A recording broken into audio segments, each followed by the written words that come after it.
الحمد لله الذي خلق الإنسان وأحسن إليه وجعل له امرأة وسلطها عليه تأكل كده وتلطم خده وتنعل أباه وجده تسيء إليه إذا أحسن إليها وتآمله بالقسوة إذا أشفق إليها عيشته معها مأدوم الراحة.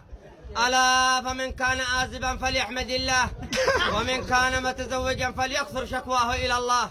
ترى المتزوجين اليوم في أغلال من حديد وهم وكرب شديد، نهارهم أتيد وليلهم يشيب منه الوليد، نهارهم حيارى وليلهم سكارى وما هم بسكارى ولكن عذاب الله شديد. فقد حدثنا الهضام أخبرنا الحجام أنا لأبات أم قاسم أن بالط أن محاسر قال من تزوج امرأة من قبل شمر إلا وقد حرمت عليه الجنة. رواه الهضام وقال أبو راد حديث حسن.